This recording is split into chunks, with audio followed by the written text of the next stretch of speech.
Doctor Khalid Iqbal, station director radio Pakistan Bahawalpur, ان کا interview کرنے ان کے آفس پہنچے۔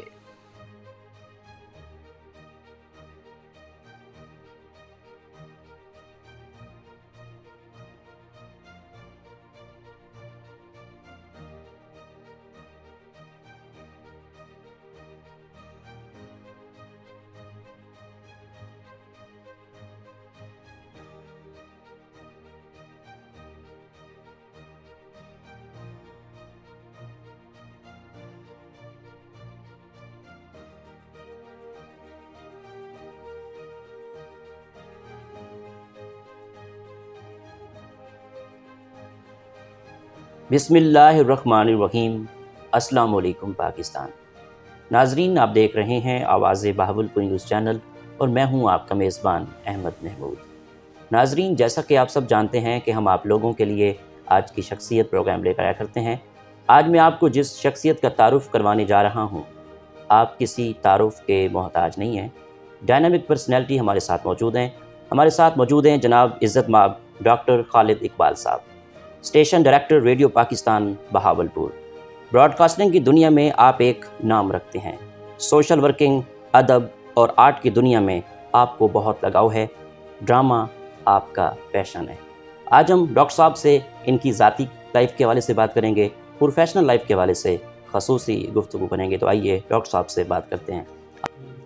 ڈاکٹر صاحب، دنیا کے اندر جتنے لوگوں نے کامیابی حاصل کی ہے، تعلیم کی وجہ سے کی ہے۔ میرا آپ سے پہلا سوال یہ ہے کہ آپ نے اپنی ابتدائی تعلیم کہاں سے حاصل کی؟ آپ کا تعلیمی سلسلہ کیسا رہا؟ جی بہت شکریہ۔ میں نے ابتدائی تعلیم ملتان سے حاصل کی، یونیورسٹی تک۔ اس کے بعد پھر مجھے دوران سروس یہ خیال آیا کہ کچھ اپنے آپ کو امپروو کرنا چاہیے، تو سرائکی کیونکہ میری مدر لینگویج ہے جی، تو میں نے پھر ماسٹر کیا سرائکی میں۔ پہلے ایم اے اردو تھا، بعد میں ماشاء اللہ۔ سرائکی میں کیا، پھر ایم فل کیا سرائکی میں، ٹھیک پھر پی ایچ ڈی سرائکی میں۔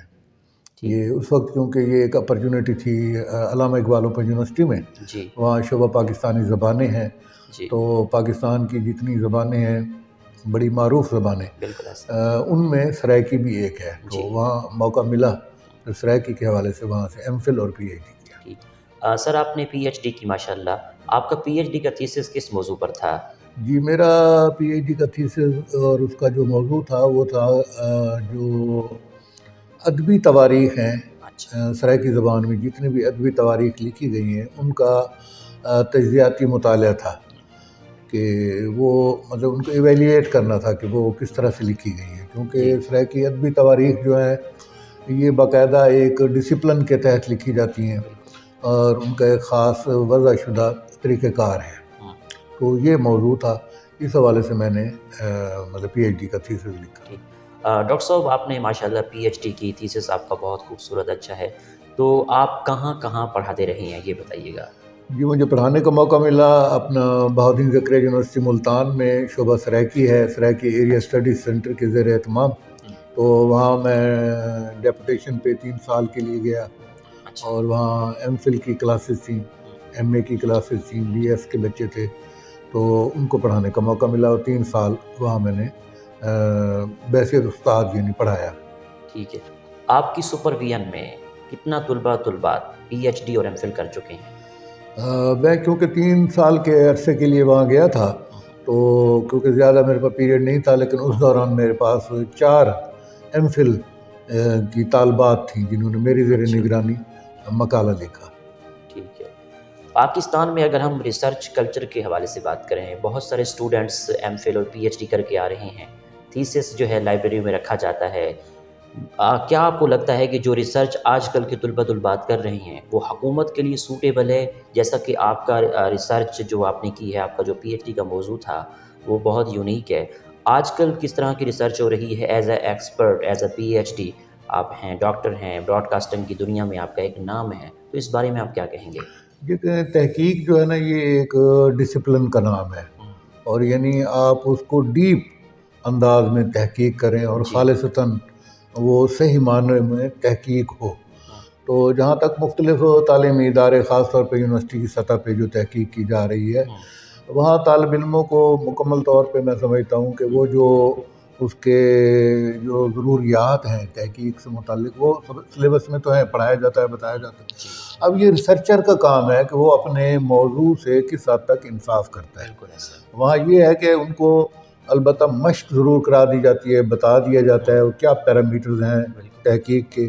اب یہ وہ ایک طالب علم یعنی کس معیار کی تحقیق کرتا ہے یہ اس پہ ڈیپینڈ کرتا ہے، اور اس کی تحقیق جو ہے ہماری سوسائٹی کے لیے یا اس کے ریلیونٹ سبجیکٹ کے لیے کتنی فائدہ مند ثابت ہو سکتی ہے، یہ بھی اس ریسرچر کے کام پہ ڈیپینڈ کرتا ہے۔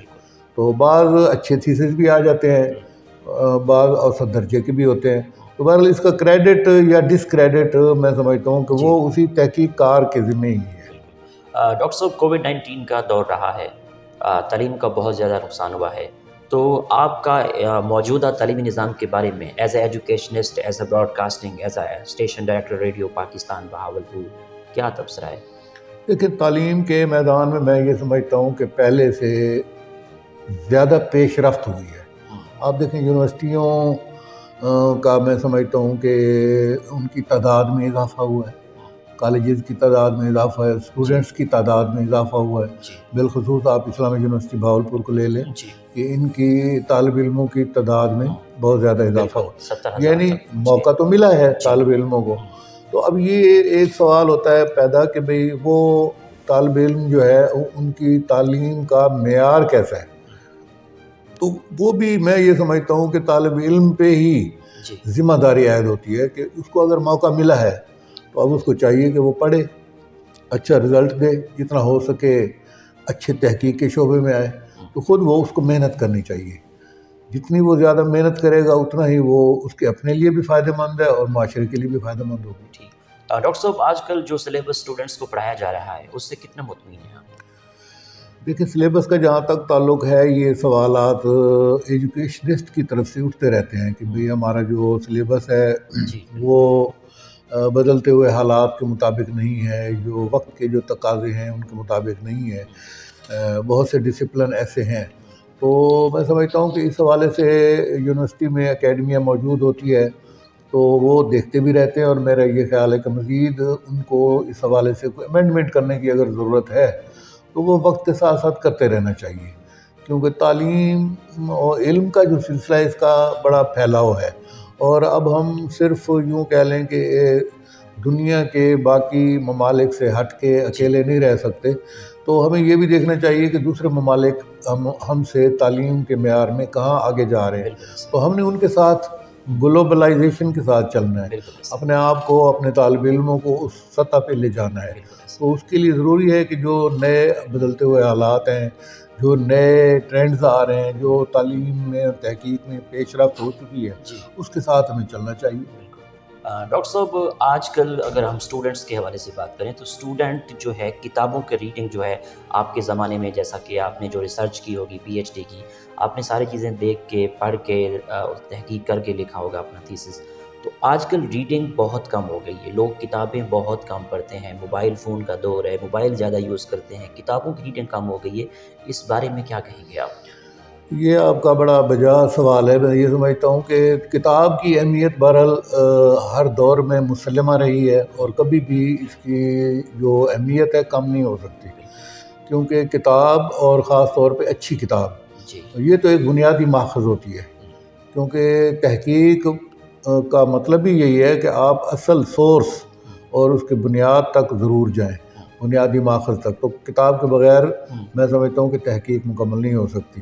اگر ہسٹوریکل مطلب تحقیق ہے، تاریخی حوالے سے اس نے گو تھرو کرنا ہے، کسی چیز کو دیکھنا ہے، کمپیریٹیو اسٹڈی کرنی ہے، کوالٹیٹیو اسٹڈی اس نے سامنے لانی ہے، تو اس کے لیے تو کتاب کی ضرورت ہوگی۔ یہ علیحدہ بات ہے کہ اب وقت کے ساتھ ساتھ جو میڈیم ہے مطلب پڑھنے اور پڑھانے کے، یہ ضرور بدلے ہیں، تو ظاہر ہے ان کے ساتھ بھی چلنا ہے۔ مطلب یہ ہے کہ لیکن مطلب فیس بک پہ جو آرٹیکل آ جاتے ہیں، یا گوگل سے ہمیں جو آرٹیکل مل جاتے ہیں، یا دیگر ویکیپیڈیا پہ مل جاتے ہیں، ٹھیک ہے، مواد تو ہمیں بآسانی میسر آ جاتا ہے، لیکن بعض اوقات یہ ہے کہ اس کے بارے میں یہ سوال پیدا ہوتا ہے کہ کیا وہ اتھینٹک ہے یا نہیں۔ تو اس کے لیے طالب علم کو چاہیے کہ وہ تحقیق ضرور کرے، اور اس کا ذریعہ کتاب ہے۔ ڈاکٹر صاحب ایک اہم کویسچن پوچھنے لگا ہوں. سرائیکی کی دنیا میں اگر ہم بات کریں تو پہلے جو ہے لیکچرر جو ہے کم ہوا کرتے تھے. ابھی ہم اسی سال میں اگر ہم بات کریں تو بہت سارے جو سرائیکی کے اسٹوڈنٹس ہیں بہت سارے گورنمنٹ کالج میں لیکچر اپوائنٹ ہوئے ہیں. تو اس بارے میں بتائیں کہ سرائیکی کا اسکوپ آگے کیسا ہے, کیا کہیں گے؟ دیکھیں سرائیکی زبان جو ہے نا بہت ہی قدیم اور اس کے ڈانڈے جو ہے نا آج سے 5000 سال پہلے کی قدیم تہذیب اور یہ زبان ہے. جی. تو یہ زبان تو تاریخی اعتبار سے موجود ہے اور یہ وہ زبان ہے جس نے ہماری قومی زبان اردو کو اردو بنانے میں اہم کردار ادا کیا ہے. بعین ہی جس طرح سے دیگر پاکستانی زبانوں نے پشتو ہو گئی, براہوی ہو گئی, بلوچی ہو گئی, سندھی ہو گئی اور بہت سی زبانیں ہیں, تمام زبانوں سے مل کے ہماری قومی زبان بنی ہے. تو اس میں تاریخی طور پہ سرائیکی زبان کا بھی کنٹریبیوشن شامل ہے. تو زبان کو ہم علیحدہ تو نہیں رکھ سکتے. جب ایک زبان ہے اور اقوام متحدہ کی ایک رپورٹ کے مطابق ایک بچے کا یہ بنیادی حق ہے تو اس کو تعلیم اس کی مادری زبان میں دی جائے, کیونکہ مادری زبان میں جو تعلیم دی جائے گی بچہ اس کو بہت آسانی سے بہت جلد جو ہے انڈرسٹینڈ کر لیتا ہے. تو اس لیے یہ بات بھی ہے کہ جو تعلیم ہے وہ مادری زبان میں دینی چاہیے. تو اسی سلسلے کی یہ ایک کڑی ہے کہ جہاں پشتو پڑھائی جا رہی ہے, سندھی پڑھائی جا رہی ہے, بلوچی پڑھائی جا رہی ہے, دیگر زبانیں پڑھائی جا رہی ہیں پاکستانی زبانیں, تو ان میں ہماری سرائیکی زبان بھی ہے. تو سرائیکی زبان بولنے والوں کا 6 کروڑ لوگوں کا یہ ایک دیرینہ مطالبہ تھا کہ اس خطے کے جو طالب علم ہیں, بچے ہیں جو پڑھنا چاہتے ہیں, آگے بڑھنا چاہتے ہیں, ان کو ان کی زبان میں تعلیم کا حق دیا جائے. یہی وجہ ہے کہ علامہ اقبال اوپن یونیورسٹی میں شعبہ پاکستانی زبانیں قائم ہوا, جس میں تمام پاکستان کی میجر زبانیں پڑھائی جاتی ہیں. ان میں ایم اے ہوتا ہے, ایم فل ہوتا ہے, پی ایچ ڈی ہو رہا ہے. تو اب یہ ہے کہ اسی زبان میں ہمارے خطے میں جو بچے ایم اے کر کے اسلامی یونیورسٹی بہاولپور سے, بہت زکری یونیورسٹی ملتان سے اور بہت سے کالجز میں جہاں مطلب یہ پڑھائی جا رہی ہے, تو میں سمجھتا ہوں کہ اس زبان کے ادب لٹریچر کا بڑا سکوپ ہے. اور یہ جو بچے پڑھ کے آ رہے ہیں تو ان کو ملازمت میں ان کا حق تھا, وہ ان کو ملا ہے اور ملنا چاہیے تھا. تو باقی آنے والے طالب علموں کے لیے بھی میں سمجھتا ہوں کہ اس زبان میں اگر وہ ایم اے کر لیتے ہیں, ایم فل کر لیتے ہیں, پی ایچ ڈی کر لیتے ہیں تو ان کے لیے بھی برابر مواقع موجود ہیں. بالکل ٹھیک ٹھاک. ڈاکٹر صاحب مجھے یہ بتائیں کہ ان فیوچر سرائیکی کے اسکوپ کو کیسا دیکھ رہے ہیں؟ میں تو بہت بہتر دیکھ رہا ہوں انشاءاللہ تعالیٰ, کیونکہ یہ دیکھیں دوبارہ میں پھر وہ ریکال کرنا پڑتا ہے کہ کسی بھی زبان کی اہمیت کم نہیں ہے. ہر وہ زبان جس کے بولنے والوں کی تعداد, ایک تحقیق کی سروے کے مطابق یہ بات سامنے آئی ہے کہ جو 500 افراد بھی کہیں بول رہے ہیں زبان, تو انہوں نے کہا کہ اس زبان کو بچانا چاہیے. کہ زبان جو ہے نا یہ ایک کوئی جامد چیز نہیں ہے, اس کے ساتھ بہت سے محسوسات, اس کے ساتھ بہت سا علمی, ادبی, لوک ورثہ جڑا ہوا ہوتا ہے. تو ایک زبان کے مرنے کا مطلب یہی ہوتا ہے کہ بہت سا آپ نے جو علمی ورثہ ہے وہ کھو دیا ہے. تو اس زبان کا تو ہماری خاص طور پہ سرائیکی زبان کا تو بے شمار مطلب کہ انمٹ حصہ ہے. لوک ادب ہے, لوک اس کی ثقافت ہے, اس کا صوفیانہ کلام دیکھ لیں تو اس میں فوک وزڈم ہے. تو یہ کیسے مطلب ترک کیا جا سکتا ہے جو صدیوں سے ہمارے پاس چلا آ رہا ہے. تو اس کو محفوظ کرنے کا ذریعہ یہی ہے کہ ان کو جب ان کی زبان میں تعلیم دی جائے گی, آگے وہی اساتذہ وہی علم جو ہے آگے تقسیم کریں گے. تو اسی سے ہی زبانوں کی بقا ہے. میں سمجھتا ہوں کہ ہماری سرائیکی زبان کا میں سمجھتا ہوں کہ اس میں بڑا پوٹینشیل ہے, اور یہ وہ زبان ہے جس کو ہم لینگوا فرانکا کہہ سکتے ہیں. کہ یہ نہیں پورے پاکستان میں آپ کہیں بھی چلے جائیں تو اگر آپ سرائیکی بول رہے ہیں تو لوگ اس کو انڈرسٹینڈ کر لیتے ہیں, اور لوگ کہتے ہیں کہ یہ وہ واحد زبان ہے جو میٹھی زبان ہے, جو کانوں میں رس گھولتی ہے, بھلی لگتی ہے. تو آپ دیکھ لیں سرائیکی کا گیت کہیں بھی پاکستان کیا دنیا بھر میں کہیں چل رہا ہو, پاپولر گیت موسیقی کے ذریعے ایک مطلب گیت نغمہ جو ہے وہ زیادہ توجہ کھینچتا ہے. صوفیانہ کلام ہو, عارفانہ کلام ہو, لوک گیت ہو, تو یہ تجربے اور مشاہدے سے بات سامنے آئی. لوگوں نے اس کو سمجھا ہے اور اپریشیٹ کیا ہے. تو یہ میں سمجھتا ہوں کہ اس زبان کا ایک معجزہ ہے. جی ڈاکٹر صاحب، بہت سارے لوگوں سے میں نے سوال پوچھا ہے کہ صبح بہاولپور یا Multan, as a expert Saraiki کی دنیا میں آپ کا ایک نام، آپ کی کیا رائے ہے؟ میری ذاتی رائے تو یہی ہے کہ جب بے روزگاری ہوگی، تعلیم کے یکساں مواقع نہیں ہوں گے اور نوجوان نسل کو بہت سے مسائل درپیش ہوں گے، اور خاص طور پہ جب وہ دیکھتے ہیں کہ بھی یہ اب دنیا کیونکہ بڑی وسیع ہو چکی ہے، اب کو وہ کسی اس خطے میں رہنے والے لوگ کسی خول میں بند نہیں ہیں. وہ ارد گرد دیکھتے ہیں تو ان میں ایک دیکھ لیں کہ ایک جذبہ پیدا ہوتا ہے، خواہش پیدا ہوتی ہے کہ بھئی ہم بھی ترقی کریں، ہمیں بھی یکساں مواقع ملنے چاہیے. اچھا، وہ پھر اس کا اظہار ہمارے ہاں سرائکی میں جو خطے کے نوجوان ہیں وہ پوئٹری کی صورت میں کر رہے ہیں. آپ دیکھ لیں کہ ہمارے خطے میں آپ کو نوجوانوں میں ویسے تو ان میں پوٹینشیل بہت زیادہ ہوتا ہے، ایج ایسی ہوتی ہے، تو خاص طور پہ شاعری میں زیادہ پوٹینشیل نظر آتا ہے. اس کی وجہ یہ ہے کہ نوجوان اپنے آپ کو سپریسڈ محسوس کرتا ہے، تو وہ پھر اپنے جو گھٹن ہے، جو اس کا اپنا اظہار خیال ہے، وہ شاعری کی صورت میں کرتا ہے. تو وہ ظاہر ہے اپنا جو احساس محرومی ہے وہ ان میں جاگتا ہے، وہ پھر ظاہر ہے اپنے وسائل کے لیے بات کرتا ہے.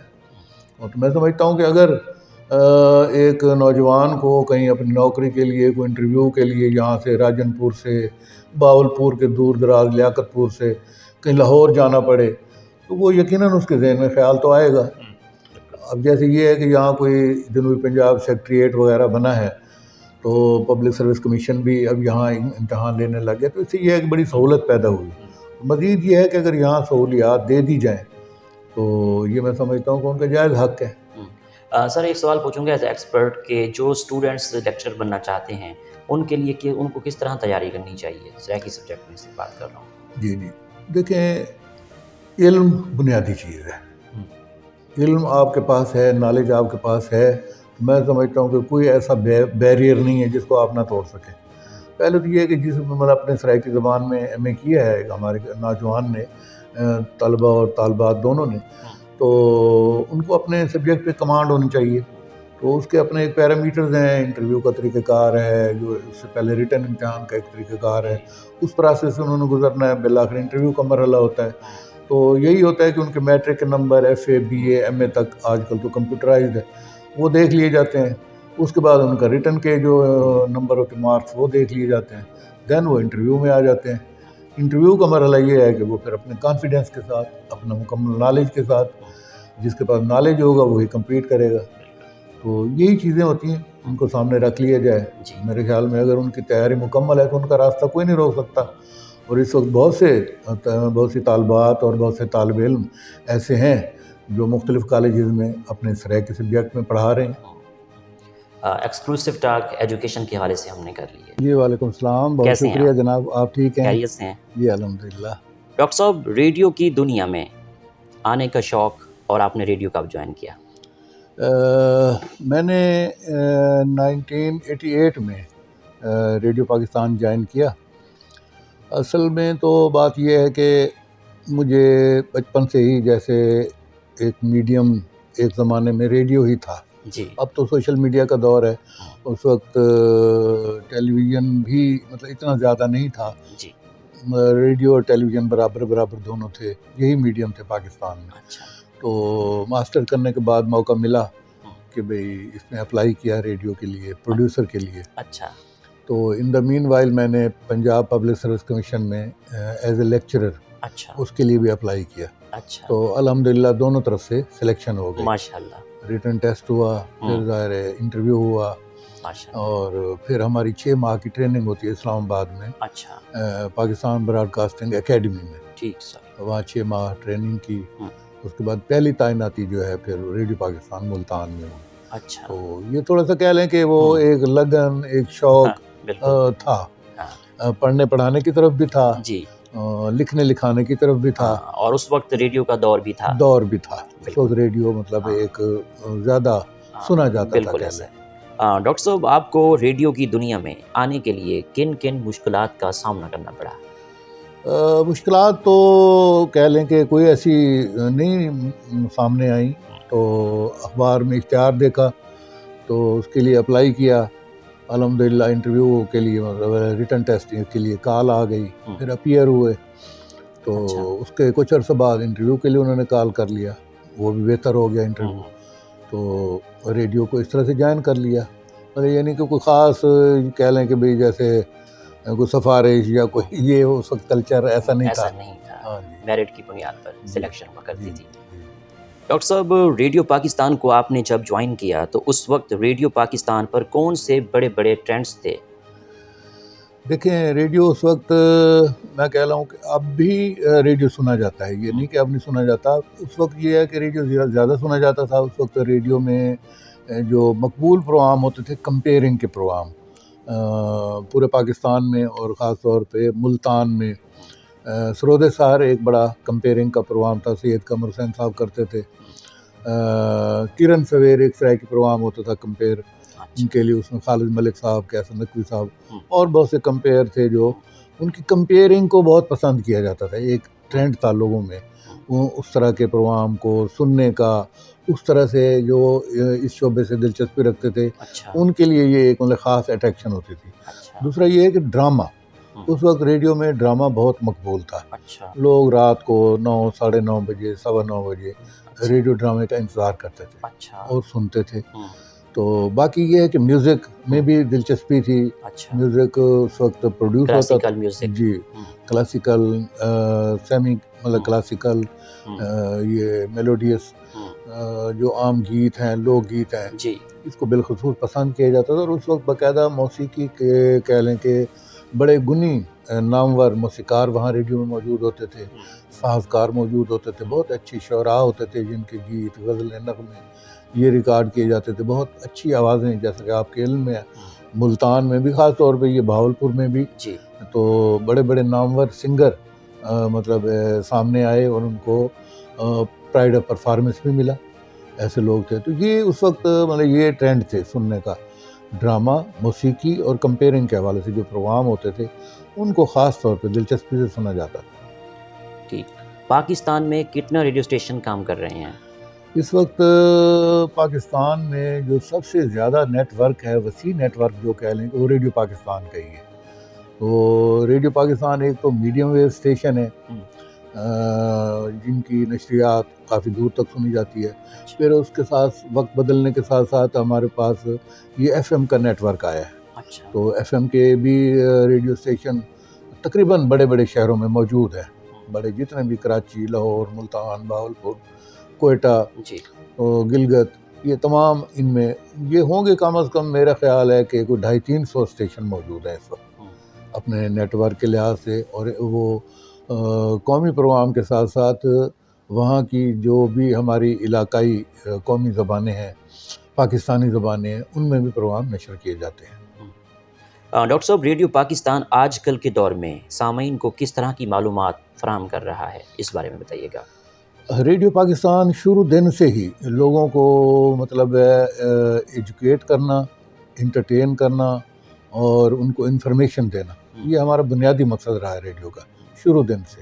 اور آج تک ہمارا یہی ماٹو ہے کہ ہم دوسری بات یہ ہے کہ ہر مکتب فکر کے لوگوں کو یوں کہہ لیں کہ مخاطب ریڈیو ہوتا ہے ان کی دلچسپی کے ان کی معلومات کے لیے ان کی تفریح طبع کے لیے پروگرام پیش کرتے ہیں. بچوں کے پروگرام ہو گئے خواتین ہو گئے بزرگ محنت کش اور دیگر سامعین جو ہیں تمام کے لیے مطلب ہر طرح کی معلومات مہیا کی جاتی ہے.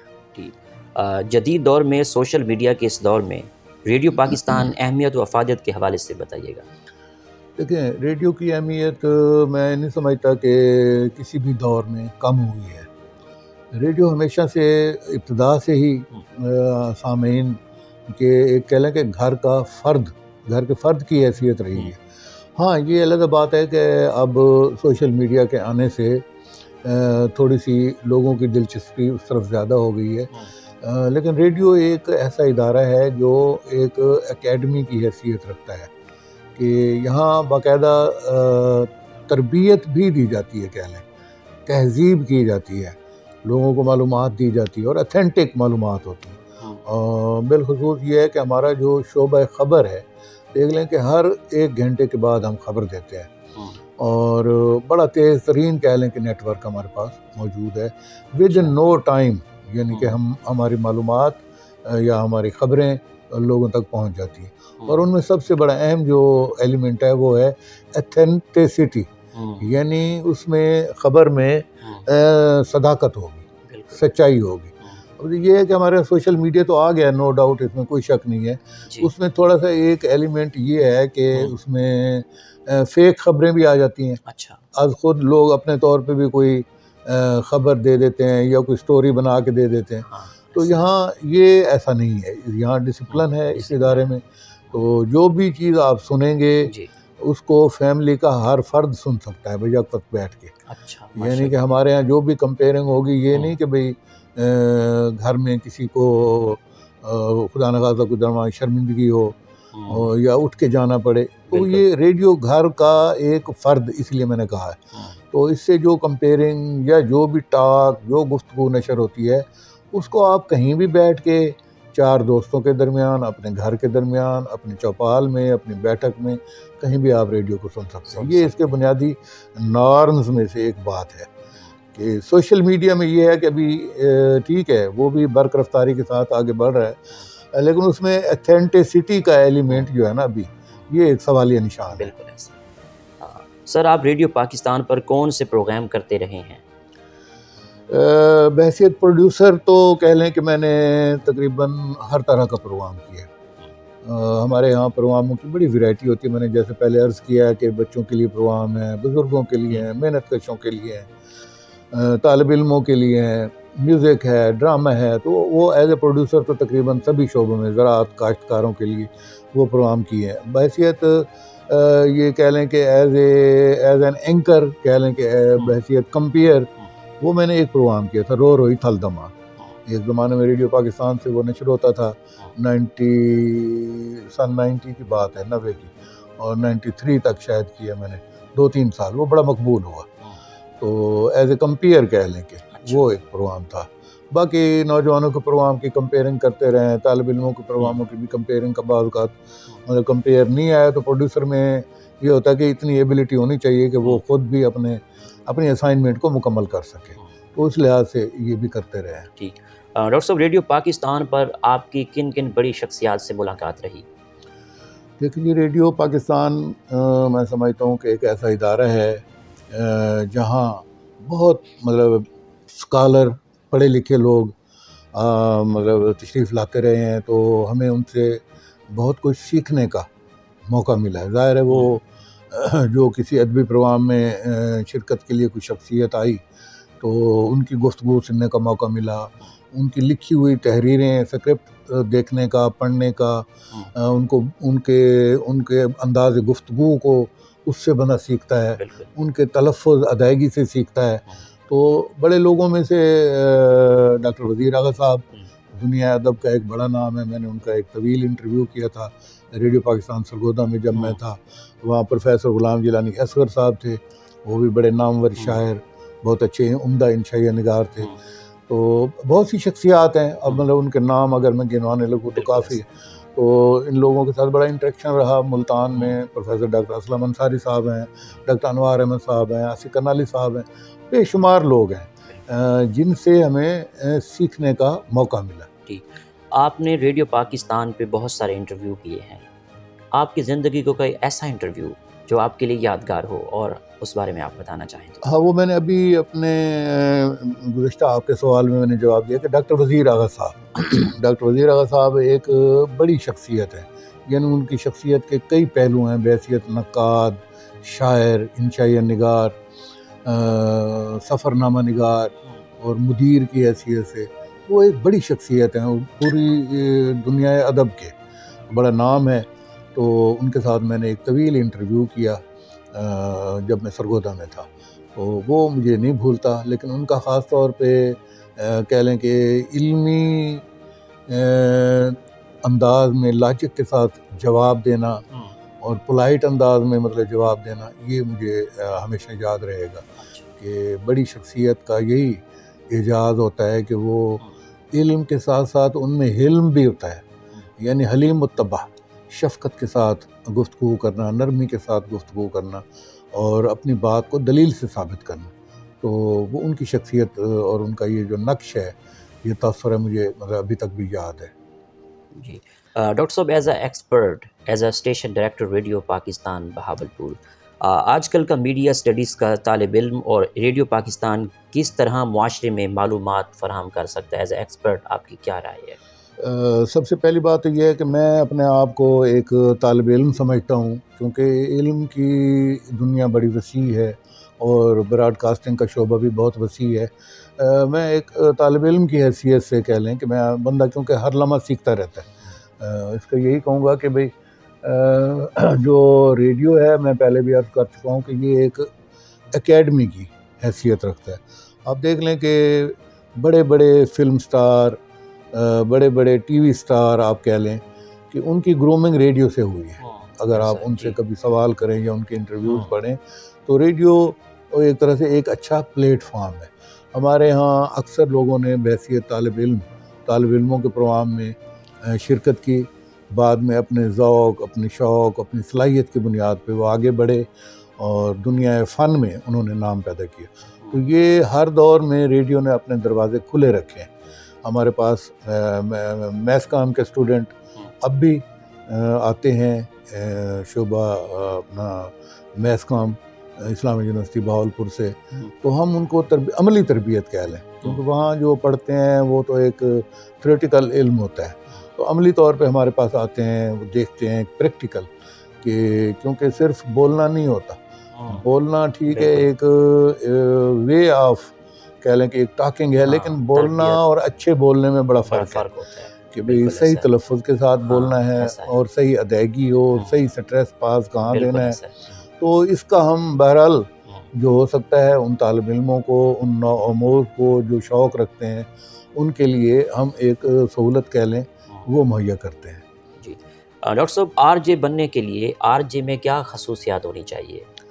سب سے پہلی بات یہ ہے کہ اس میں لگن ہونی چاہیے، کیونکہ جس آر جے میں شوق ہے، لگن ہے، تو وہ پھر باقی تمام رکاوٹیں جو ہے نا اپنے شوق کی بنیاد پہ وہ مطلب ان رکاوٹوں کو دور کر لے گا. ہاں یہ ہے کہ بس اس کے لیے اس کو صاحب مطالعہ ہونا چاہیے، پڑھنا چاہیے، اور ہر طرح کی معلومات، ہر طرح کا جو مواد کنٹینٹ ہے اس کے بارے میں وہ جانے، کیونکہ اس نے پھر آگے لوگوں کو ایجوکیٹ کرنا ہے، بتانا ہے، سمجھانا ہے. اس کی آواز میں کلیئرٹی ہونی چاہیے، کہ بھی جو وہ بول رہا ہے سننے والوں کی سماعت پہ اس کی آواز خوشگوار اثر ڈالے، تاکہ لوگ اس کے ساتھ کانٹیکٹ میں رہیں، وہ سننا چاہیں کہ یار یہ آواز کانوں میں رس گھولتی ہے، بھلی لگتی ہے. اور اس کا باقی یہ ہے کہ ادائیگی کا انداز بھی خوبصورت ہونا چاہیے، انداز بیاں، بالکل ہاں، سیف انداز بیاں رنگ بدل دیتا ہے، ورنہ دنیا میں کوئی بات نئی بات نہیں. تو انداز بیاں اگر اچھا ہوگا تو اس سے یہ ہے کہ اس کی اپنی شخصیت میں، اس کے اپنے پروگرام کرنے میں نکھار پیدا ہوگا. بالکل. ڈاکٹر صاحب، آپ ریڈیو پاکستان سے منسلک لوگوں کو ٹریننگ بھی کرواتے رہے ہیں، اس بارے میں بتائیں. جی میں نے بتایا نا پہلے کہ ہمارے پاس تو اکثر یہی وہ طالب علم آتے ہیں جو شوق رکھتے ہیں ریڈیو جوائن کرنے کا، یا ریڈیو کے توسط سے یہاں ٹریننگ حاصل کر کے آگے اسٹیج پہ انہوں نے جانا ہے، آگے انہوں نے ٹیلی ویژن کی طرف سفر جاری رکھنا ہے، یا اس سے بھی آگے جانا ہے فلم کے میڈیم میں، یا اپنے طور پہ ذاتی لگن کے ساتھ انہوں نے کوئی ڈاکومنٹری بنانی ہے، کوئی ڈرامہ بنانا ہے. تو ان کو ریڈیو مطلب جو ہو سکتا ہے یہ ایسا پلیٹ فارم ہے کہ ان کو تھوڑا سا ٹرینڈ ضرور کرتا ہے. یا اس سے ہٹ کے جو لوگ ریڈیو میں آنا چاہتے ہیں نوجوان، ان کے لیے ہمارے یہاں آڈیشن کا سلسلہ چلتا رہتا ہے. ہم ان کی آواز ٹیسٹ لے لیتے ہیں، ان کے ذوق شوق کو دیکھ لیتے ہیں، تو وہ آتے ہیں، پروگرام کرتے ہیں. اس کے بعد آگے دنیا بڑی وسیع ہے. ڈاکٹر صاحب، ریڈیو پاکستان بہاولپور میں جب سے آپ اسٹیشن ڈائریکٹر بنے ہیں، آپ نے ریڈیو پاکستان بہاولپور میں کیا اصلاحات لائی ہیں؟ جی دیکھیں، کوئی بھی چیز اگر اس نے آگے ترقی کی طرف گامزن کرنا ہے تو اس میں میرے خیال کے مطابق تبدیلی جو ہے نا ایک لازمی عنصر ہے. اور وقت کے حالات کے تقاضوں کے مطابق انسان کو آگے بڑھنا چاہیے۔ ہم نے یہ کوشش کی ہے کہ ریڈیو کے پروگرام جو ہمارے دائرۂ سماعت میں جو جتنا جغرافیہ یا علاقہ آتا ہے ان کے لیے ہم آواز کے توسط سے اپنا پیغام پہنچائیں، ان کی باتیں کریں، ان کے مسائل، ان کے ایشوز کو ڈسکس کریں۔ اس کے ساتھ ساتھ جیسے آپ کو پتہ ہے کہ آج کے دور میں سوشل میڈیا بہت طاقتور میڈیم کے طور پہ سامنے آ گیا ہے، جس میں ٹویٹر ہے، انسٹاگرام ہے، فیس بک ہے، یوٹیوب ہے۔ تو یہ ہمیں صدر دفتر سے بھی، ہیڈ کوارٹر سے بھی ہدایات موصول ہوئیں، اور میری اپنی ذاتی طور پہ بھی یہ خواہش تھی کہ ہم ریڈیو کی آواز کو فیس بک کے ساتھ، انسٹاگرام کے ساتھ، ٹویٹر کے ساتھ، یوٹیوب کے ساتھ ہم آواز ہو کے چلیں۔ تو اب یہ سلسلہ جاری ہے۔ ہم نے ریڈیو پاکستان بہاولپور کا F M radio Pakistan Bahawalpur کا یوٹیوب چینل بنا دیا ہے، اور اسی طرح فیس بک پیج بنا دیا ہے۔ انسٹاگرام پہ بھی ہم اپنی جو ہمارے ہاں ہمارے ٹاکرز آتے ہیں، ہمارے کمپیئرز ہیں، دو دیگر پرسنالٹیز ہیں، ان کے انٹرویوز اگر نشر کرتے ہیں تو ان کے پکس وغیرہ لگا دیتے ہیں۔ پروگراموں کے بارے میں جو ہمارے اچھے پروگرام ہیں ان کے بارے میں ہم ٹکرز وغیرہ دے دیتے ہیں، تاکہ ہمارے سامعین ان ذرائع سے بھی معلومات لے لیں اور ریڈیو کے ساتھ جڑے رہیں۔ جی ڈاکٹر صاحب، ریڈیو کی دنیا میں آپ کے استاد کون تھے یا کون ہیں؟ دیکھیں، ریڈیو بجائے خود میں سمجھتا ہوں ایک ایسا میڈیم ہے، یہ استاد ہے۔ ریڈیو بہت کچھ سکھاتا ہے۔ اس کی وجہ یہ ہے کہ ریڈیو میں نا ایک ٹیم ورک ہوتا ہے۔ کوئی ایک فرد یہاں اکیلا مطلب وہ یوں کہہ لیں کہ سولو پرفارمنس کا معاملہ نہیں ہوتا، کیونکہ ہم کوئی بھی اگر پروگرام بنانے لگیں تو ہمارے ساتھ انجینئرز کی کوآرڈینیشن ہوتی ہے۔ ہم اگر کوئی ڈرامہ پروڈیوس کر رہے ہیں تو ہمارے ساتھ اسکرپٹ رائٹر کی معاونت ہوتی ہے۔ ہم اگر میوزک کا کوئی پروگرام کر رہے ہیں تو ہمارے ساتھ سازکار ہوتے ہیں، گلوکار ہوتے ہیں، نغمہ نگار ہوتے ہیں۔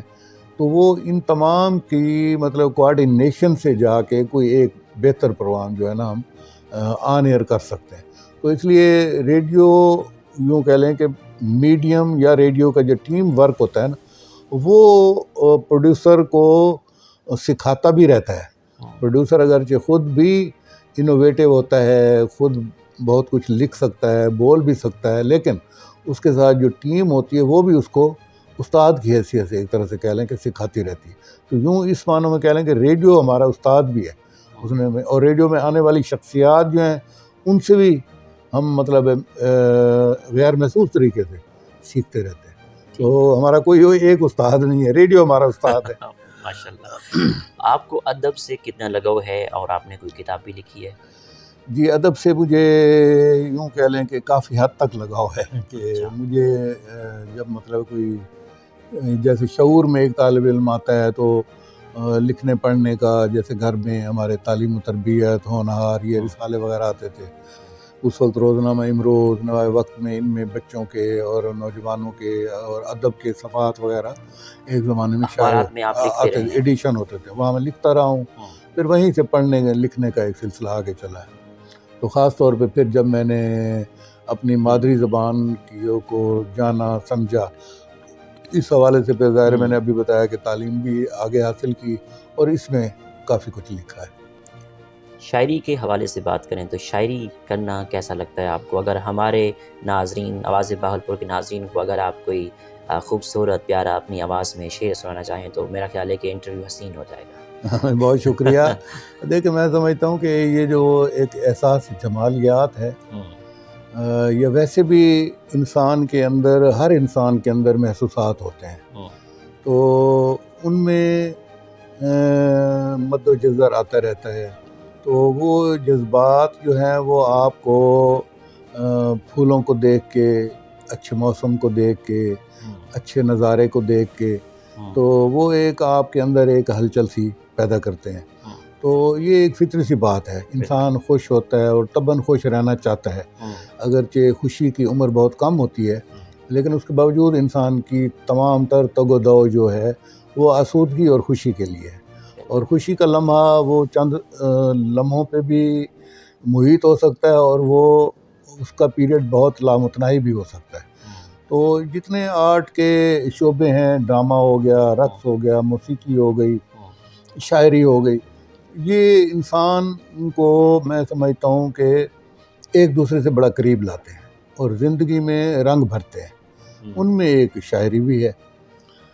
تو وہ ایک چھوٹی سی نظم ہے کہ سترنگی سویر کو جامع جاگاں، سترنگی سویر کو جامع جاگاں، جاگن تو پہلے تیرا خیال موجود ہونا۔ واہ واہ سی کیا گال ہے، کیا گال ہے، مختصر سی نظم تو ہے۔ آپ کو جڑی پسند ہوئے وہ اسا کو سناؤ سریکی اچ، سریکی ہوں تو سان گال شعر سنا دیتے تو ایک شعر سناؤ۔ ایک شعر سیں کوہیڑ ہوئے بھاویں ہوئے کوڑا دھوں، کوہیڑ ہوئے بھاویں ہوئے کوڑا دھوں، اکھیں آپ بنا گندن ہولے ہولے سوں۔ یعنی کہ چاہے آپ کو ایک کوہر کا موسم ہو، کچھ نظر نہ آئے، چاہے دھواں ہو، لیکن آپ میں اگر کوئی صلاحیت ہے آگے بڑھنے کی، آپ میں چمک ہے کچھ دیکھنے کی، تو وہ آپ کے اندر کی آنکھ جو ہے نا وہ راستہ خود بنا لے گی۔ تو اس تناظر میں یہ ایک شعر تھا۔ آپ کے پسندیدہ رائٹر کون ہیں؟ میرے پسندیدہ رائٹر تھے تو ان میں اشفاق احمد صاحب ہیں، واصف علی واصف صاحب ہیں، ڈاکٹر وزیر اغا صاحب ہیں، ناصر کاظمی پوئٹری میں، رفعت عباس صاحب ہو گئے سرائکی شاعری میں، اشو لال صاحب ہو گئے، حضرت خواجہ غلام فرید رحمۃ اللہ علیہ ہو گئے، ان کا کلام۔ تو اس طرح سے بے شمار ویرائٹی ہے پڑھنے میں، تو مختلف شعراء جو مجھے وقتاً فوقتاً اچھے لگتے ہیں ان کو پڑھتے رہتے ہیں۔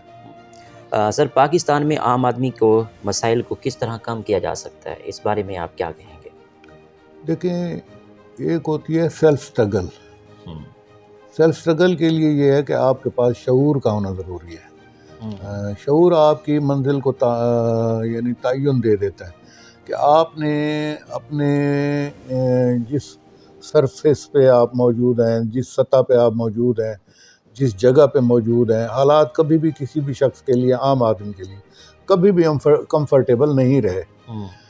عام آدمی کو ایک خاص آدمی بننے کے لیے سٹرگل کی ضرورت ہوتی ہے۔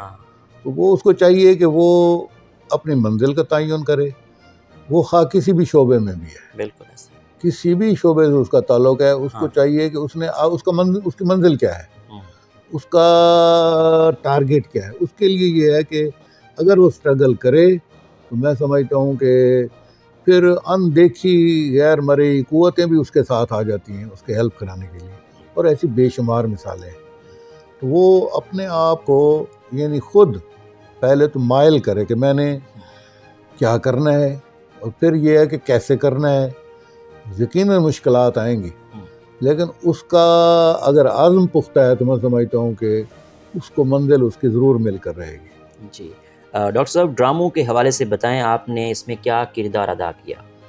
لیکن میں نے تو بحیثیت کوئی صداکار تو کوئی کام نہیں کیا، البتہ یہ ہے کہ ڈرامہ پروڈیوس کرنے میں بحیثیت پروڈیوسر جب میں ملتان میں تھا تو کافی عرصہ میرے پاس ڈرامے کا شعبہ رہا۔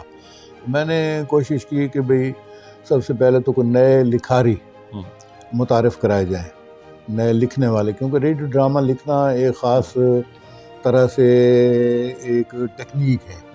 جس طرح اسٹیج ڈرامہ لکھنا اس کی اپنی ایک ٹیکنیک ہے، طریقہ کار ہے۔ فلم کا سکرپٹ لکھنا ایک خاص ٹیکنیک ہے، ٹی وی کے لیے ڈرامہ لکھنا ایک ٹیکنیک ہے۔ اسی طرح سے ریڈیو کا ڈرامہ لکھنا بھی ایک خاص طرح کی ایک تکنیکی مہارت چاہیے آپ کو، کیونکہ ریڈیو ڈرامہ آپ دیکھ تو نہیں سکتے، آپ سماعت کے ذریعے سے انسانی ذہن یا سامع کی جو ذہنی ذہن ہے وہ سکرین ہے، اس پہ آپ نے سب کچھ دکھانا ہے۔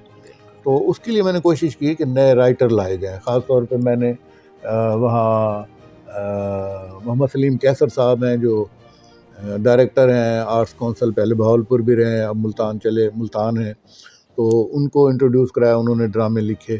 تو اس طرح سے میں نے ڈرامے میں مطلب تھوڑا سا اپنا حصہ ڈالا، ڈرامے لکھے، اور میری ایک ڈراموں کی کتاب سرائکی ڈراموں کے نکڑ ناٹک کے نام سے موجود ہے، جس میں 2 ایک ٹیلی ویژن کے ڈرامے ہیں جو وہاں سے ٹیلی کاسٹ ہوئے، باقی ریڈیو کے ڈرامے ہیں۔ تو یہ کہہ لیں کہ ہمارا کنٹریبیوشن ہے، یہ ہمارا حصہ ہے۔ ٹھیک ڈاکٹر صاحب، جب آپ نے بات کی تھی، آپ پروگرام بھی کرتے تھے روروہی تھل دمان، میں اتنا چاہتا کہ سب کو تھوڑا جائی میں چند لائن سناؤ کہ تساں کی کرنے آویں اصل فوری تبے کو یاد نہ اسی اندے تھوڑا جا انداز مختلف ہونا ہے کہ انداز تھوڑا کہ ہونا ہے کہ بھئی جی السلام علیکم ڈھولیو کیا حال وال ہے امید ہے تساں خیر خیریت نال ہو سے ہو میں چاہنا کہ تساں ہن سارے نیڑے نیڑے تھی اور رلے بہ کے پروگرام کرو تو ساکو دے بیٹھے ہو میری آواز سن دے بیٹھے ہو موسم بڑا پر بہار ہے سردیاں آنے پین سردیاں دی آمد ہے جناب لکاراں ولیٹی بیٹھے ہو واہ واہ بڑی اچھی گال ہے سی نہ کھنگ نزلہ زکام تو بچن واسطے یہی طریقہ ہے کہ بندہ اپنی حفاظت آپ کرے یہ نکے نکے بال بھی تارے نال بیٹھے جی انہاں دی کھنگن دی آواز بھی میرے کو آندی پئی ہے کیوں نہ جناب تاکوں میرے پیارے ڈھولے ایک گاون اور گیت سنا دیتا ونجے آ بھی جوان تبلے آلیا وٹی لا بھئی سنا گاون بس ماں کیا گال ہے ماشاءاللہ بہت اچھی انداز بیان تھے بڑا اٹریکٹیو سر آپ آرٹ کو آپ کس طرح دیکھتے ہیں اور آپ جس اس میں آپ نے کوئی نمایاں کام کیا ہو تو وہ بتائیں آرٹ کے حوالے سے آرٹ دیکھیں آرٹ کے تو میں نے بتایا نا کہ مختلف شعبے ہیں آپ پہلے تو یہ بتایا نا کہ آرٹ کے آپ کس شعبے کی بات کر رہے ہیں اس میں اگر آپ آرٹ میں ادب کے حوالے سے بات کرتے ہیں تو اس میں یہ ہے کہ میں نے کچھ کوشش کی ہے کنٹریبیوٹ کرنے کی لکھنے کی تو ادبی حوالے سے تھوڑا سا کام ہے باقی یہ ہے کہ میوزک میں تو بحیثیت پروڈیوسر رہے ہیں ہم ٹیم ورک ہوتا تھا نغمے وغیرہ پروڈیوس ہوئے ڈرامے وغیرہ پروڈیوس ہوئے باقی تو ریڈیو کا جو کام ہے یہی ایک سوال آ رہا ہے کہ آپ کو میوزک کا کتنا شوق ہے میوزک کا دیکھیں بہت حد تک شوق ہے سننے کا میں سمجھتا ہوں کہ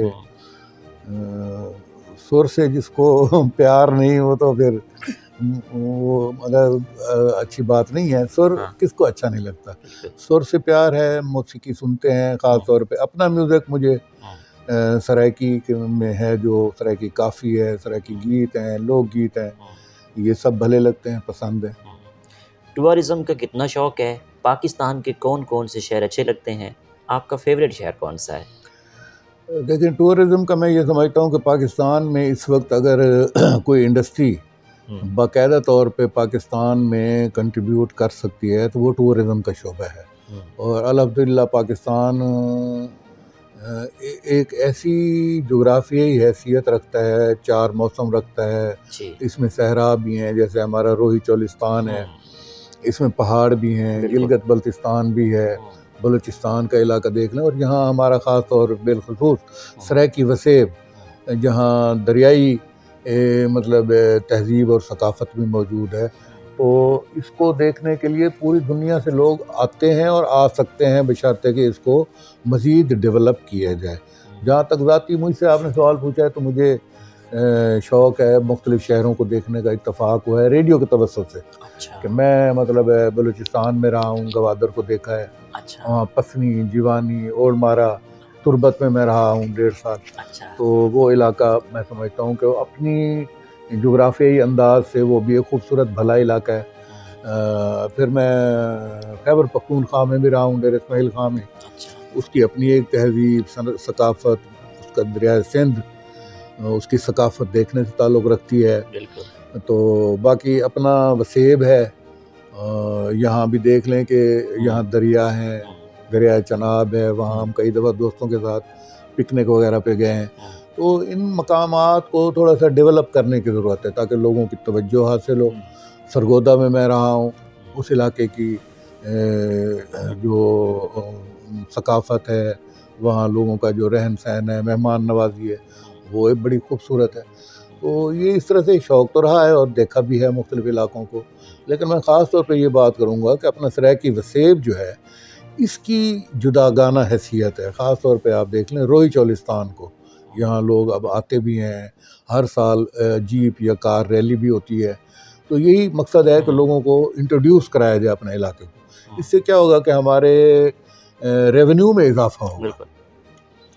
ڈاکٹر صاحب آپ بیسیکلی ملتان سے ہیں ملتان کے بارے ہمیں کچھ بتائیں بیسیکلی تو میری پیدائش تو ہے جی ضلع ڈیرہ غازی خان تحصیل توسہ شریف اور اس کے قریب ایک گاؤں ہے وہاں کی پیدائش بعد میں میرے والد صاحب بسلسلہ روزگار محکمہ تعلیم سے وابستہ تھے وہ ملتان آ گئے تو پھر ابتدائی تعلیم کے بعد پھر ملتان میں تعلیم حاصل کی ملتان زیادہ میرا زندگی کا عرصہ گزرا ہے ملتان بہت ہی خوبصورت اچھے میٹھے لوگوں کا مطلب ایک شہر ہے اور اس کی جو قدیم ثقافت ہے، اس کی جو قدیم تہذیب ہے، وہ تو پوری دنیا کے لیے مطلب ایک خاص کشش رکھتی ہے۔ دیکھیں کہ لوگ آتے ہیں، یہاں کا قلعہ کونا قاسم باغ دیکھ لیں، دیگر مزارات کو دیکھ لیں آپ، قدیم اس کی جو فصیل ہے اس کو آپ دیکھ لیں، تو بہت کچھ ہے یہاں دیکھنے کے لیے۔ تو وہ ہم نے اتنا عرصہ ملتان رہے ہیں تو تمام ملتان کو دیکھا ہے،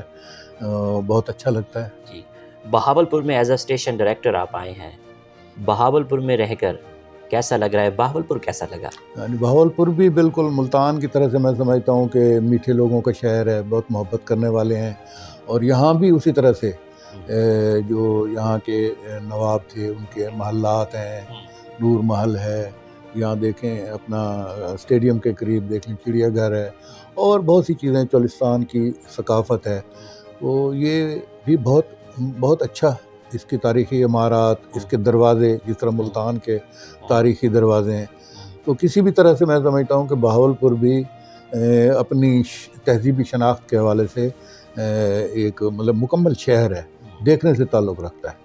ماشاء اللہ، گڈ پرسنالٹی، گڈ لکنگ لگتے ہیں آپ۔ کھانوں میں کیا کیا پسند ہے؟ فیوریٹ ڈش کون سی ہے آپ کی؟ دیکھیں میں تو بہت سادہ کھانا کھاتا ہوں، سیدھی سی بات یہ ہے کہ کوئی خاص میرا وہ نہیں ہوتا، البتہ یہاں آ کے میں نے جیسے ملتان کے دال مونگ مشہور ہیں، ڈولی روٹی مشہور ہے، تو میں نے کچھ دوستوں کے ساتھ یہاں جا کے نا وہ ڈولی روٹی اور کہہ لیں کہ یہ اس طرح سے دال مونگ وغیرہ یہ کھائے ہیں، فلودہ وغیرہ، تو کیونکہ ہم ملتان میں بچپن سے اس طرح کی دیکھتے تھے کھانے پینے کی چیزیں، تو باقی سادہ غذا خوراک کھاتے ہیں الحمدللہ۔ جناب، جنوبی پنجاب کے بڑے بڑے کون سے مسائل ہیں جو آپ سوچتے ہوں کہ ان کو حل ہونا چاہیے؟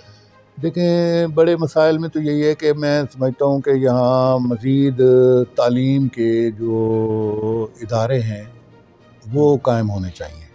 اگرچہ یہاں اسلامی یونیورسٹی بہاولپور موجود ہے، رحیم یار خان میں بھی ایک یونیورسٹی ہے، ملتان میں یونیورسٹی ہے، ڈیر اسماعیل خان میں بھی ہے، لیکن اور مزید ادارے، تعلیمی ادارے جو جدید تعلیم سے ہمارے نوجوانوں کو بہرہ مند کریں وہ ہونے چاہیے، اور زیادہ سے زیادہ لوگوں کو تعلیم کے مواقع ملنے چاہیے۔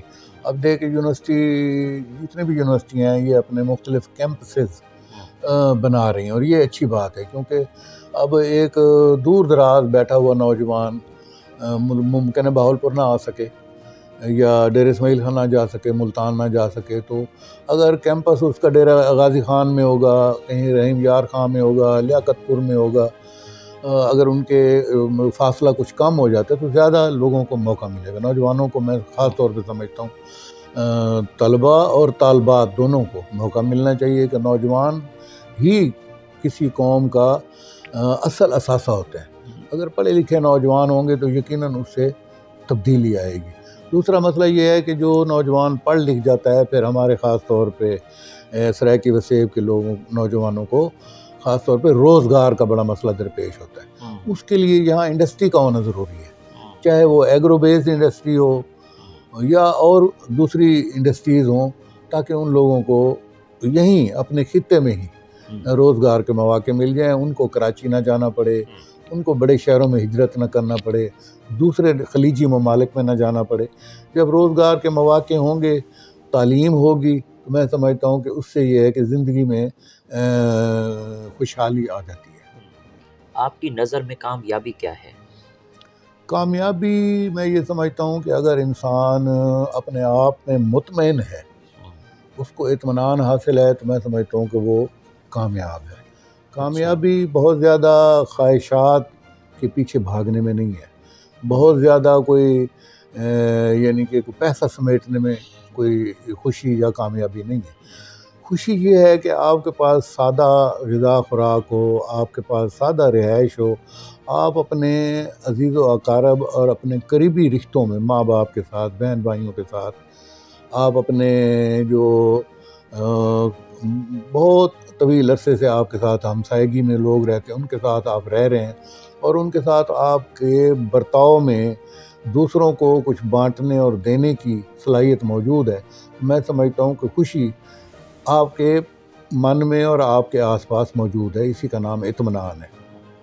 آپ کی اس کامیابی کے سفر میں دوستوں کا، اساتذہ کا، والدین کا کتنا ساتھ رہا؟ دیکھیں جی، بنیادی طور پہ تو والدین کا ہی کردار ہے، ورنہ تو ہم تو میرا تو ایک مطلب کہہ لیں کہ پسماندہ اور دور افتادہ علاقے سے تعلق تھا. اگر میرے والد صاحب ملتان نہ آتے تو ہو سکتا میں وہیں کہیں کوئی مکینک ہوتا، کوئی ٹریکٹر چلا رہا ہوتا، کیونکہ وہاں تو اتنے ہی مواقع میسر ہوتے ہیں نا، تعلیم نہ ہوتی شاید. تو وہ ظاہر ہے والد صاحب ملتان آئے، انہوں نے مطلب ترغیب دی، انہوں نے پھر ہمیں پڑھنے کی طرف مائل کیا اور ہر طرح کی سہولت دی. پہلا بنیادی کردار تو ظاہر ہے والدہ اور والد کا ہی ہے، پھر بھائیوں کا ہے، تو پھر انسان کو خود بھی شوق پیدا ہو جاتا ہے. تو بنیادی کردار تو ظاہر ہے پہلے گھر سے شروع ہوتا ہے، انہی لوگوں کا ہے، انہی کے مرہون منت ہے ہمارا جو سفر ہے جہاں یہاں تک پہنچنا ہے. اپنی زندگی میں آئیڈیل کس کو سمجھتے ہیں آپ؟ آئیڈیل کے لیے تو دیکھ لیں جی، ہمارے پیارے پیغمبر حضرت محمد مصطفیٰ صلی اللہ علیہ وآلہ وسلم کی جو سیرت طیبہ ہے یا ان کی حیات مبارکہ ہے، میں سمجھتا ہوں کہ ہر مسلمان کے لیے اس سے بڑا آئیڈیل اور کوئی ہو نہیں سکتا. کہ ان کی وجہ سے دیکھ لیں کہ آج سے 1400 سال پہلے انہوں نے جو ایک حقیقی معنوں میں تعلیم کا کہہ لیں کہ یا مساوات کا، برابری کا جو درس دیا، وہ آج بھی ایک طرح سے ماڈل ہے. اور ہمیں چاہیے کہ اپنے پیارے پیغمبر حضرت محمد مصطفیٰ صلی اللہ علیہ وسلم کی سیرت طیبہ کو اپنا ماڈل بنانا چاہیے. ہم اگر اچھے مسلمان ہیں حقیقی معنوں میں، قول و فعل میں تضاد نہیں ہونا چاہیے. تو میں سمجھتا ہوں کہ اس سے بڑھ کر ہمارے لیے اور کوئی بات نہیں ہو سکتی. آخر میں سننے والوں کو، دیکھنے والوں کو as a station director radio Pakistan Bahawalpur آپ کا کیا پیغام ہے؟ میں ایک عام فرد کی حیثیت سے اپنے دوستوں سے، اپنے دیکھنے والوں سے بات کروں گا. بحیثیت اسٹیشن ڈائریکٹر تو یہ ایک میری ذمہ داری ہے، ایک پروفیشن ہے. اس حوالے سے یہ ہے کہ وہ ریڈیو کو سنیں، ہم جو پروگرام ان کے لیے نشر کرتے ہیں ان کو دیکھیں، ان کو سنیں، اور ان کے بارے میں جو کوئی ہمیں کوئی رائے دیں اپنی مفید، تاکہ ان کی چاہت اور ان کی امنگوں کے مطابق ہم پروگراموں کو پیش کر سکیں. باقی ایک عام فرد کی حیثیت سے یہ ہے کہ میں کہوں گا کہ ہمیں اپنی زندگی میں اپنی ذات سے ہٹ کر اپنے ارد گرد دوسرے لوگوں کو دیکھنا چاہیے. خاص طور پہ کوئی آدمی پڑھ لکھ جاتا ہے، آگے کسی عہدے پہ پہنچ جاتا ہے، تو اس کو یہ چاہیے کہ وہ پلٹ کے پہلے اپنی فیملی کو دیکھے، اپنے خاندان کو دیکھے، جس گاؤں اور دیہات سے وہ اٹھا اس وسیب کو دیکھے کہ اس میں کون سی ایسی صلاحیت ہے کہ وہ ان کے لیے کوئی فائدہ مند ثابت ہو سکے. ان کو وہ اپنے ہنر سے، اپنی تعلیم سے، اپنی ملازمت سے ان کو پلٹ کر واپس کیا دے سکتا ہے. اگر وہ اس میں کوئی ایسی سکت ہے کہ وہ جو پیچھے رہ گئے ہیں، اس کے کوئی پرائمری سکول میں کوئی مسائل ہیں، اس کے اپنے علاقے میں، گاؤں میں کوئی نوجوانوں کو اچھی صلاح دے دے، اچھا مشورہ دے دے، تاکہ وہ بھی اس کو دیکھتے ہوئے آگے ترقی کر سکیں، تو میں سمجھتا ہوں اس سے اچھی کوئی بات ہو نہیں سکتی. سر بہت شکریہ، آپ سے گفتگو کر کے تعلیم کے حوالے سے، ریڈیو کے حوالے سے ایکسکلوسیو ٹاک کر کے بہت اچھا لگا، اور یقیناً ہمارے سننے والوں کو، دیکھنے والوں کو بہت اس انٹرویو کا فائدہ ہوگا. Nice to meet you sir. Thank you sir, مہربانی. تھینک یو سر. جی تو ناظرین، آپ نے آج کی شخصیت پروگرام سنا. ڈاکٹر خالد اقبال صاحب سے ہم گفتگو کر رہے تھے، station director broadcasting house Bahawalpur. ایک نئے ایپیسوڈ میں ملاقات ہوگی، تب تک اللہ حافظ، اللہ نگہبان، پاکستان زندہ باد.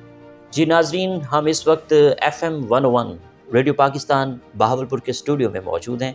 ہمارے ساتھ station director doctor Khalid Iqbal صاحب موجود ہیں. ہم نے ان کا ایکسکلوسیو انٹرویو کیا.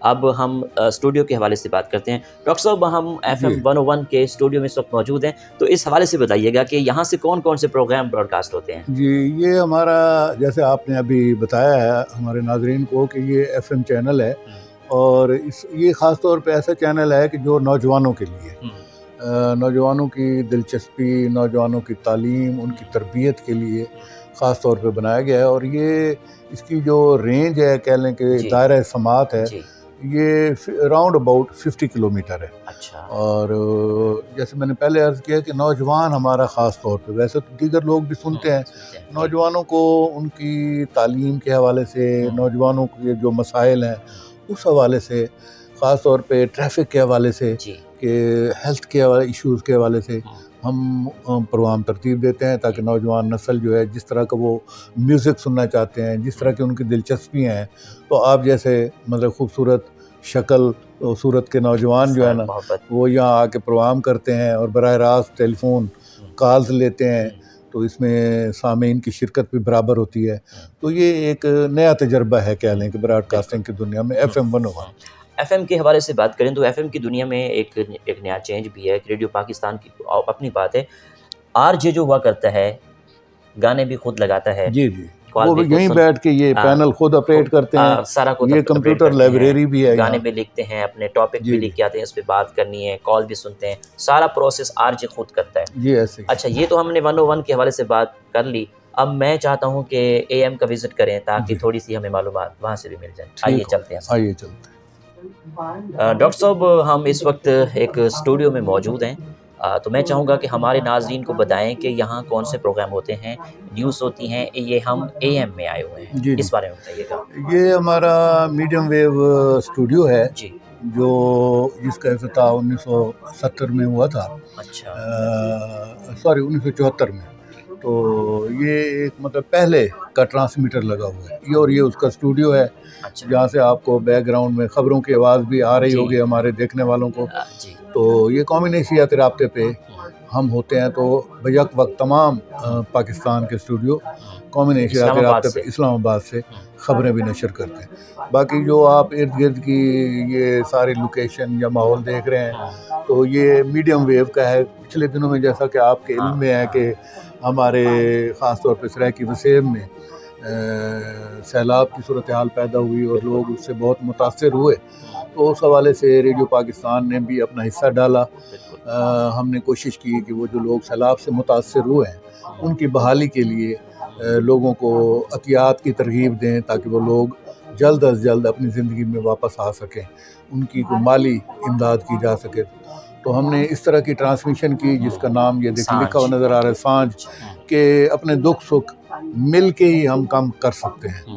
تو اب خاص طور پہ اپنے دکھوں کو یا اپنی پریشانی کو، اپنی مشکلات کو مل جل کے کم کیا جا سکتا ہے. تو اس حوالے سے یہ ابھی بھی ہماری یہ ٹرانسمیشن یا کہہ لیں کہ ایک ہمارے پروگراموں میں چلتا رہتا ہے، لوگوں کو ترغیب دیتے رہتے ہیں. تو یہاں سے میڈیم ویو کے پروگرام چلتے ہیں. اچھا سر، یہ FM کی تو اور ہی بات ہے، RJ یا کوئی ریڈیو پریزنٹر یہاں بیٹھ کے کنٹرول سارا سانگز چیزیں دوسرے روم میں ہمارے انجینئر جو بیٹھتے ہیں وہ مطلب آپریٹ کرتے ہیں، جو یہ بتاتے ہیں کوئی تقریر نشر ہونی ہے، کوئی گانا نشر ہونا ہے، تو وہ اس طرف سے وہ ان کے ساتھ کوآرڈینیشن ہوتی ہے. شیشے کے درمیان میں دیکھ لیں کہ دیوار ہوتی ہے، تو ادھر ان کو اشارہ کر دیتے ہیں. یہاں جو ہماری ایک طرح سے کمیونیکیشن ہوتی ہے ان بٹوین انجینئر اور جو کمپیئر بیٹھتے ہیں، وہ اشاروں کے ذریعے ہوتی ہے. وہ مخصوص اشاروں کو سمجھ جاتے ہیں کہ بات ختم ہو رہی ہے کہ اب ہم نے سانگ پلے کرنا. جی وہ اس طرح سے کوآرڈینیشن کرتے ہیں. تو یہ ہمارا ایک روایتی براڈ کاسٹنگ کا کہہ لیں کہ براڈ کاسٹنگ ہاؤس ہے جو کافی عرصے سے چلا آ رہا ہے. اس میں دیہاتی بھائیوں کے پروگرام ہوتے ہیں، اور جمہور دی آواز ایک قدیم پروگرام ہے جس کو دور دیہات میں رہنے والے لوگ آج بھی پسند کرتے ہیں. تو وہ یہاں سے اس طرح سے پروگرام نشر ہوتے ہیں. بہت شکریہ سر، مہربانی. ناظرین، ہم اس وقت موجود ہیں ریڈیو پاکستان کا افتتاح 17 اگست 1975 کو ہم اس وقت موجود ہیں. ڈاکٹر صاحب سے جانتے ہیں. ڈاکٹر صاحب بتائیے گا. جی، جیسا آپ نے ابھی بتایا ہمارے ناظرین کو کہ اس ریڈیو پاکستان بہاولپور کا براڈ کاسٹنگ ہاؤس کا افتتاح 1975 میں ہوا، اور اس کے بعد سے اب تک مسلسل نشریات جاری ہیں. تو یہ ایک اس کی نقاب کشائی کی جو تختی لگائی گئی تھی، یہ ہمارے ناظرین بھی دیکھ رہے ہوں گے.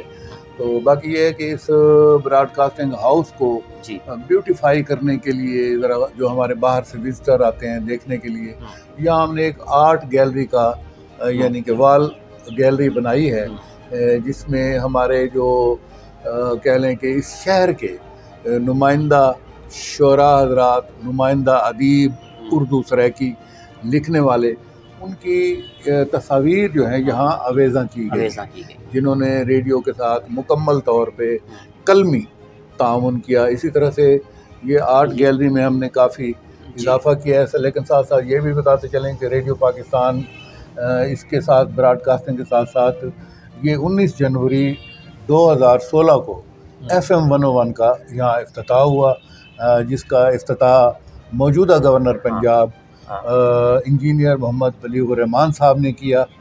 تو FM کی نشریات بھی یہاں سے جاری ہیں، اور ایک اور چینل ہے صوت القرآن، یعنی قرآنی تعلیمات کا، اس میں تلاوت ترجمہ پروگرام نشر ہوتا ہے، وہ صوت القرآن بھی نشر ہوتا ہے۔ تو دوبارہ آتے ہیں کہ یہاں جو ہم نے ایک آرٹ گیلری بنائی ہے، اس میں دیکھیں سرائکی زبان کے پہلے ناول نگار جو ظفر اللہ شاری صاحب ہیں، یہ ان کی تصویر آویزاں ہیں۔ ڈاکٹر عصمت اللہ شاہ صاحب ہیں، بہت بڑے نامور۔ شاہد عالم شاہد صاحب ہیں جو شاعر ہیں۔ تو اس طرح سے یہ اندر بھی تصاویر ہیں جو ہمارے صداکار ہیں، جو ڈرامہ رائٹر ہیں، یہ ان کی تصاویر آپ کو نظر آ رہی ہوں گی۔ تو یہ ان کو بھی ہم نے اپنا اس گیلری کا حصہ بنایا ہے۔ تو ہمارا کیمرہ مین اگر دکھا سکے تو یہ آرٹ گیلری ہے، اور یہ ہمارے شروع دنوں کے ہمارے ساتھی ہیں، ان میں سے کچھ جیسے اجمل ملک صاحب ہیں جو اس خطے کی ریڈیو پاکستان کی بڑی آواز ہیں، وہ اس وقت ہم میں نہیں ہیں، اللہ تعالیٰ ان کی مغفرت کرے۔ باقی جو لوگ حیات ہیں ان کی تصاویر ہمارے پاس یہ موجود ہیں۔